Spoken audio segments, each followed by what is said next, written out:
Dober dan, od volitev do volitev, kolega Janez Markeš. Včeraj je bil praznik demokracije, danes je že delovni dan. Kaj je treba postoriti? Praznik demokracije je zelo optimističen izraz. Ne? Mislim, to je bilo ne boje mesarsko klanje, to je bilo ena najbolj brutalnih kampanj, perverzna, mestoma greznična, z izredno nizko stopnjo politične kulture, z velikimi obrati, ki na koncu in z velikimi apetiti po velikih obratih, ki se na koncu v političnem smislu niso izšli, in to je dobra novica. V tem smislu rečemo, da ne gre toliko za praznik, kot za neko kontinuiteto. Nečesa, kar je bilo do zdaj, ampak še vedno je pa pred potencialnim novim mandatarjem, novim starim mandatarjem, če tako rečem, izredno težka naloga, ki bo položaj zelo, zelo zakomplicirala. Pejva malo čez rezultate. Ne? Jaz imam navado, da gledam absolutne številke. Edina stranka vladajoče koalicije, ki je izboljšala svoj volilni rezultat, je Levica. In sicer je volilni rezultat izboljšala za približno 11.000 glasov. Se pravi, Svoboda pa SD sta volilni rezultat precej popravila. Kaj nam pove volilni rezultat Levice? Verjetno tudi NSI je poboljšala rezultat. Govorimo o vladajoči koaliciji. Vladajoči koaliciji. Levica je na nek način samo prepoznavi Levice razočarani, so bili razočarani, ker ni pravzaprav kandidirala samo kot Levica, ampak tudi kot Vesna. Ne? Se pravi, to je bilo skupaj, pričakovanja so bila večja, rezultat pa ni slab. Zdaj, ključno vprašanje je, ali v taki skupni konstelaciji Levica še lahko del vlade. Se pravi, Robert Golob je dal mešana sporočila, dvojna sporočila. Prvo sporočilo je bilo, da imajo v nizkem štartu program AS, to je ambiciozna Slovenija, in kar pomeni, zdaj smo nastavili socialne temelje, zavarovali javno zdravstvo, zavarovali socialno agendo skozi gradnjo stanovanj in dolgotrajno oskrbo. To je dosti jasno povedal in tega ne bomo spremenili, to je bilo pozitivno, to je bilo zelo pozitivno sporočilo. Po drugi strani smo pa zdaj v programu AS ali ambiciozna Slovenija, kar pomeni, da se bomo pa lotili podjetništva, kar je bila v bistvu ponujena roka NSI-ju, pa Logarjevim demokratom. In na drugi strani je bilo tako pri NSI-ju kot pri Logarjevih demokratih malo manj, ampak pri NSI-ju pa definitivno nekaj prikritih ponudb za vstop v koalicijo. In iz tega lahko sklepamo, da bo Golob to hektično sliko poskušal, oziroma to hektično situacijo poskušal razrešiti za neko razširjeno večjo koalicijo, on bo iskal verjetno nove glasove in to drugače ne bo mogel iti kot deloma na račun socialne države. Ne, ker Golob, ko je prišel na oder, je deloval tako zelo suvereno, prepričljivo, optimistično, sporočilom zmagali smo. Ne? Za mene zelo moteče. Zelo moteče. Ker jaz nisem videl razlogov za tak triumfalističen prihod, razen, če on vedel več, kot sva vedela midva. Dva flopa. Prvi je to, da se je na prizorišču prikazal verjetno na lastno iniciativo Zoran Janković in je tam tako rekoč razglasil svojo zmago. To je bilo izredno neprimerno, zlasti v luči vseh dogodkov v kampanji. In drugo, kar je za mene izredno moteče, je bilo pa to, da je Robert Golob v zelo podobnem slogu kot pri prvi zmagi pred 4 leti prišel v triumfalističnem slogu in pokazal ene sorte superiornost. In se niti z eno besedo ni zahvalil civilni družbi, združeni civilni družbi, ki je še nekaj dni predtem demonstrirala na Trgu Republike, združena, enotna, od pravne mreže, od glasu ljudstva do 8. marca, ki so onkraj dvoma Svobodi in pač temu projektu, če tako rečem, Ne zato, ker bi želeli koristiti, so zrihtali zmago, ampak ne zato, ker bi želeli koristiti svobodi, ampak zato, ker so, in tako so tudi proklamirali, ne, hoteli zaščititi demokracijo in suverenost slovenske države, hoteli so zaščititi suverenost slovenskega ljudstva, hoteli so zaščititi ločitev veje oblasti, skratka državljanske vrednote. In kolikor se jaz pogovarjam z mojim krogom ljudi, in ta krog ni tako ozek, smo vsi šli na volitve ne toliko z mislijo, da bo Golob zmagal, ampak da preprečimo nekaj hujšega od tega, da zaščitimo demokracijo. Skratka, v mislih smo imeli popolnoma druge stvari, kot pa nek triumfalizem, ki ga potem izkaže prva stranka in se v nadaljevanju potencialno obnaša, kot mi smo dobili zdaj mandat in lahko delamo, kar hočemo. Ne, ni tako, ne. Ker zdaj tako, ne, spet grem k absolutnim številkam, ne, Svoboda je 410.000 glasov leta 2022, šla na 332.000 glasov, to je 80.000 glasov razlike. Ne? Ja, in bila je občutna abstinenca v urbanih središčih. Ne? To je bila... Kako to razumeš? Razumem kot razočaranje nad Svobodo. Tako to razumem. Nad zdajšnjo vlado. Hkrati pa kot da urbana okolja niso imela plana B. Urbana okolja so reagirala volilsko, to se pravi iz ponudbe, ki jim je na razpolago. Zdaj, kakšni so razlogi, lahko da so tudi krivični razlogi, ne? Kdo ve, zakaj, mogoče k temu pripomogel tudi slika v mestu, samem mestu Ljubljana recimo, ali pa v mestu Maribor. Kdo bi vedel, ne vem, to bi se bilo treba poglobiti v analize, vem pa to, ne, da so civilno-družbena gibanja in civilna družba so praktično do zadnje sekunde po svojih omrežjih pozivala ljudi, pojdite na volitve, kritično je, treba iti na volitve, glasujte po svoji vesti, vendar zaščitimo demokracijo in podobna gesla. Ne.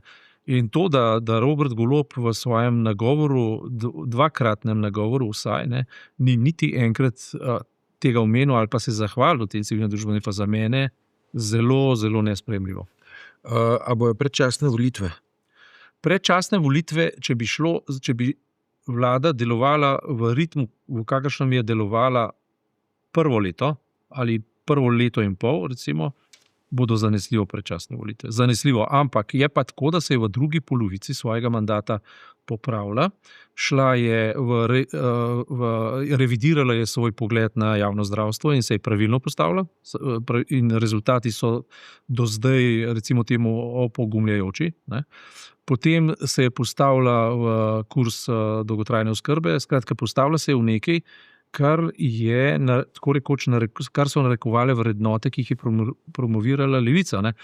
Pomeni, da je Levica pravzaprav reševala idejno to vladno koalicijo. V naslednjem mandatu, ne, je zato ključno vprašanje, ali bo Levica še participirala in bila tako sol, ne, v tej jedi, ne, v tem golažu in popr, ne, in bo dajala intonacijo, ali bo Levica prepoznala, da je v taki vladi, ki bo nastala, še mesto za njo, njene vrednote, sicer bo izgubila svojo identiteto in s tem tudi svoje volivce. Ne? In ona bo na to gledala. In jaz bi se zelo pazil na Golobovem mestu na to, da bi Levico ohranjal. Ne? Po drugi strani je pa seveda v izredno neprijetnem položaju, da z zdajšnjo koalicijo vlade sestaviti ne more. To se pravi, mora trnke vrš na drugo stran, ne? In zdaj smo pa pri tej enigmi, ne? Kaj pomeni Logar, ne? In kaj pomeni resnica, kaj pomeni Nova Slovenija. Ne? To je zdaj ključno vprašanje in koliko so te ljudje razpoložljivi. Ne? Če rečeva recimo konkretno za Logarja, Logar je, vztrajam na tem, dogovorjen projekt z Janezom Janšo. Vendar je v nadaljevanju tudi projekt velikega, bom rekel, zaledja, plutokratskega zaledja. Se pravi, nekateri bi rekli strici iz ozadja, vendar gre tudi za gospodarstvo, gre tudi za določene lobije, ki so nekje med politiko in gospodarstvom, na določene monopoliste ali pa tiste, ki bi želeli to biti in tako naprej. In Logar se je v bistvu sejal na vse strani, ampak bil je pa totalno lojalen Janši in vse ti njuni spori tam v pogovorih so bili očitno fingirani. Ne? Ampak, zdaj se je zgodilo pa nekaj zelo neprijetnega, veš, ljudje smo pa iz mesa in krvi in smo tudi v svojih potrebah. Ne? Logar namreč ni prišel v parlament, Eva Irgl namreč ni prišla v parlament. Logar mislim, da je prišel. Mislim, da ni. Dobro, mislim, ker so se podatki spreminjali. Ne? Ok, so se spreminjali, ampak ko sem jaz gledal zadnjič, ni prišel, ampak v redu, tudi če je prišel, recimo Eva Irgl ni prišla. Eva Irgl pa nisem zaznal. Ja, tudi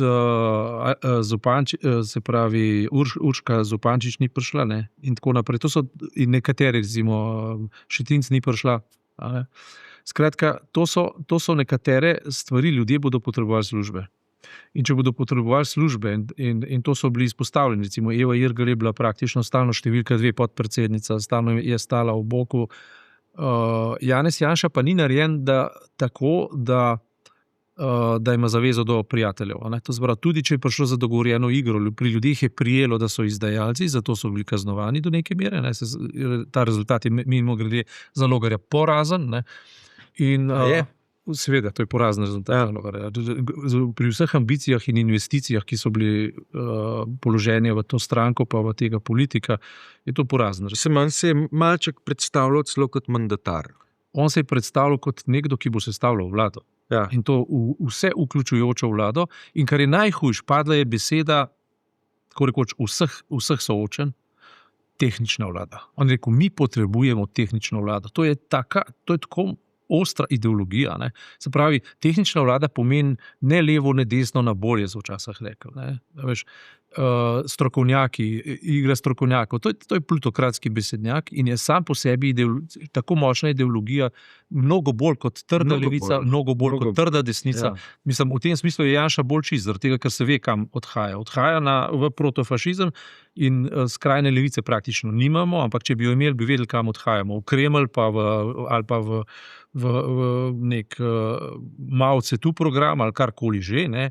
Severno Korejo, naprimer, in bi bila pozicija čista. Čim pa ti rečeš, da greš v tehnično vlado, je pa približno tako, kot da bi šel, da rečeš, grem v trumpizem, grem v Marka Rutteja, grem v vojaško industrijo, grem v tiste, ki vojne netijo zato, da bojo delali dobičke. Približno to si to povedal. Ne? In uniženje davkov v demontažo socialne države, v demontažo definitivno kulture, šolstva in civilne družbe, zato da boš na koncu amorfna gmota, kot bi rekli tukaj v Schellenburgu, v amorfno gmoto in v identiteto Slovenije, bodi si skozi kulturo, bodi si skozi jezik, bodi si skozi svojo posebnost in postaneš samo del neoliberalnega sveta, kar pomeni, da si mini provinca, krajevna skupnost Pekinga, pa ne Pekinga v tem primeru, New Yorka ali pa niti ne New Yorka, ampak Združenih držav Amerike, da si popolnoma na razpolago Izraelcem, ki lahko delajo karkoli hočejo v svojem globalnem interesu, ki generirajo zlo tega sveta in tako naprej. Ne. Skratka, to je nekaj, kar je Logar zelo jasno povedal. Jaz sem vsem na razpolago, jaz sem mister 51, karkoli že, povejte mi, kaj ne izpeljem, jaz bom to izpeljal. Na ta račun sem mu ni šel. Ok, resnica, kaj je to? Resnica je to, kar je nekoč igral Jelinčič. To je bilo nekaj podobno, kar je nekoč igral Jelinčič. To je nadomestek za Jelinčiča, samo da... Mislim, Jelinčič je bil pač populistični nacionalist. Ne? Kar je tudi Stevanović. Samo anticepilce, druga struktura se je med tem zamenjala. Ne? Ja. Tiste dileme, ki so bile takrat tiste, veš, Čefuri, Raus, Blutenbodni ideologija, to se je toliko spremenilo. Stevanović je na vse zadnje srbskega porekla, ampak je uspel ujeti ta moment. Ljudje so nezadovoljni anticepilci, ljudje ne marajo, hkrati so suverenisti, ne? V tem smislu, ker če ne bodo drugi nam govorili. To so tisti, ki pogledajo v nebo in rečejo, poglej, spet nam neke črte rišijo srebrne in dež. In, ne vem, veš, to so ljudje, ki v to verjamejo. To so ljudje, ki verjamejo, da je zemlja ploščata. Mislim, sploh se ne izmišljujem. Ne? Dejansko, nekateri od njih mislijo, da je zemlja ploščata in da je to zarota, da v šolah učijo, da je zemlja okrogla. Ne? Tako kot v Ameriki, recimo, ki so bolj krščansko navdahnjeni, zlasti protestantski del, ko imaš 30% kreacionistov še danes. Ja. Ne, mislim, jaz sem to zasledil, no, da je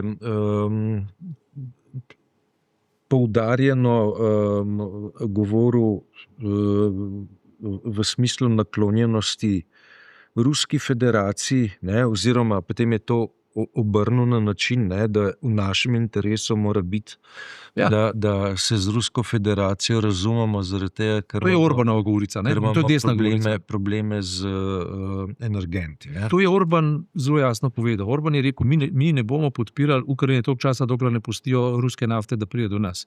To je naš nacionalni interes, ko bodo to naredili, bomo spet lahko podpirali Ukrajino, sicer pa ne. In Orban na tem poskuša svojo pozicijo zmleti in to je desna agenda.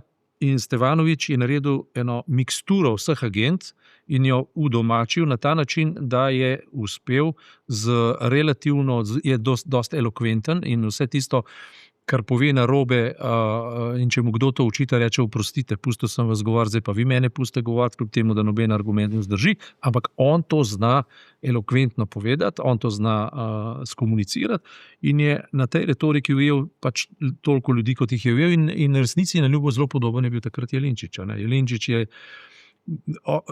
Janša laže, Jelinčič pa sploh ni lagal, on je nakladal.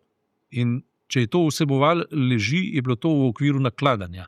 Če je govoril resnice, je bilo to v okviru nakladanja. On je vedel, da bo toliko in toliko ljudi, ki imajo nakladanje radi in jih nakladanje prepriča, potegnil v svoj odstotek in to bo njemu naredilo eksistenco. To je toliko in služb, to je z državnega proračuna. In to je 64,000 glasov. Točno tako. V primeru Stevanovića. V absolutnih številkah. Ja. No, vidiš, in tako je.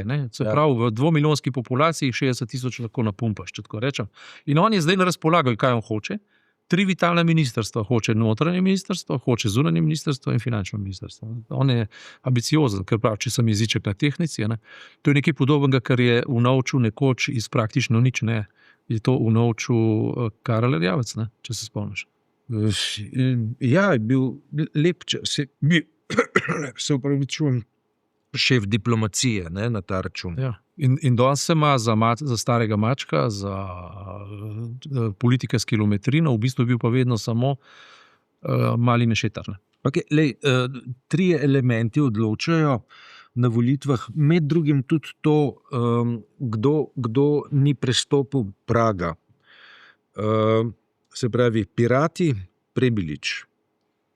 Ja, Pirati nikdar še niso prestopili praga in resnici na ljubo zelo veliko ljudi rečejo, se to so pa čisti, jaz bom pa njemu glas dal, ali kako že, ampak očitno ne zadosti. Zelo podobno je z Kordišem, ne, ki je vse, kar je povedal, se da podpisati. Problem je v tem, da v širšem kontekstu ne vzdrži očitno. Ne. In je pač odškrtno, kar je odškrtno levici. Ma pa prav. Definitivno ima prav. Sam Kordiš je pa res šel v to, da je zemlja ploščata. No? On hoče pojasniti. Pri njemu so dimenzije začele zginjati. Kordiš je dejansko tisti, ki ljudem, ki govorijo, da je zemlja ploščata, hoče povedati, da je zemlja res ploščata. To je njegov. Zdaj sem jaz zamočil. Za tistim, ki govorijo, da je zemlja okrogla, jim hoče povedati, da je zemlja res okrogla.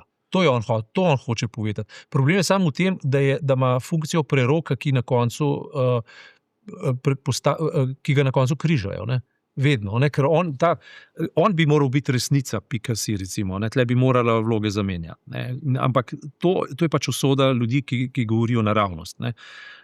Napaka levice, kot sem že večkrat povedal, bila ta, da je pustila, da so ga izločila. Ne? Ker Vatovec, ki ga je dal izločiti, ki je najbolj advokiral za to, da se ga da ven, je sam prebegnil ven kot Juda Iškariot in zdaj izvisil. In on zdaj ni bil izvoljen, ne, pri SD-ju. Ne.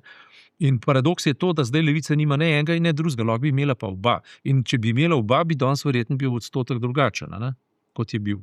Čeprav bi kakšen odstotek ali dva imeli več. Ne. Morda, ja. To so strateške napake, ki so jih pač naredili, ampak recimo, o čem so se zdaj pogovarjali? Pogovarjali so se o Prebiliču. Ja.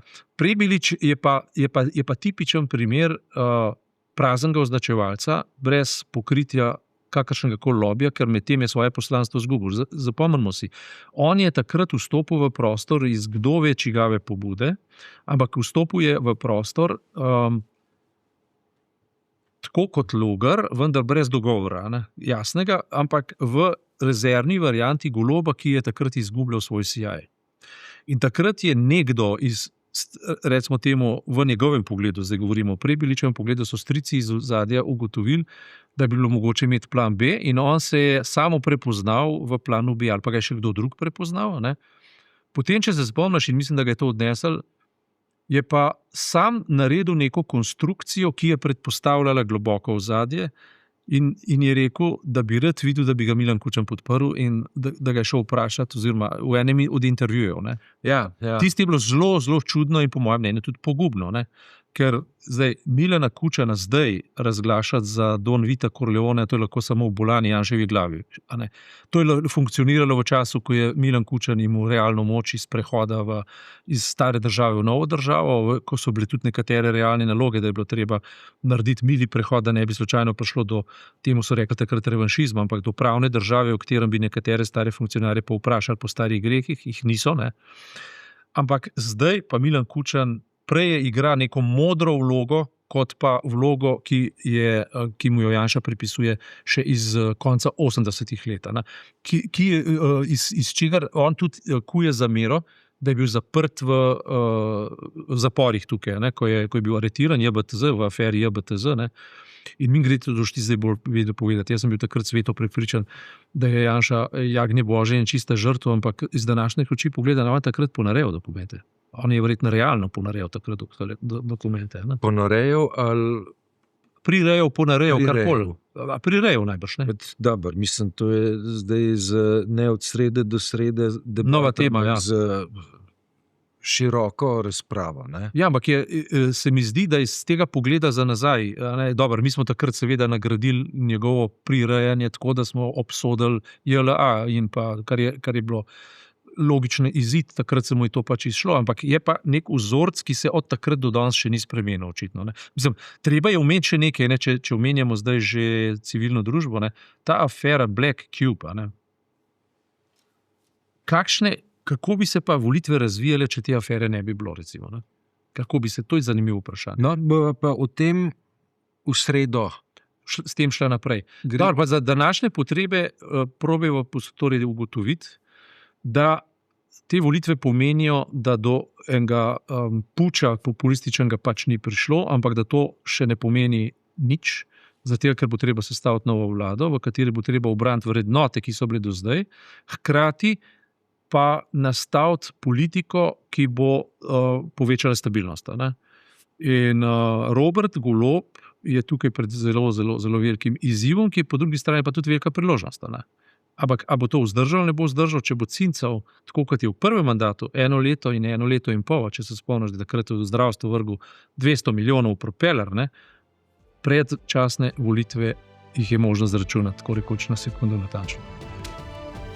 Kolega Markeš, hvala za tokrat. Čez 2 dni se pa spet vidva. Drži. Srečno.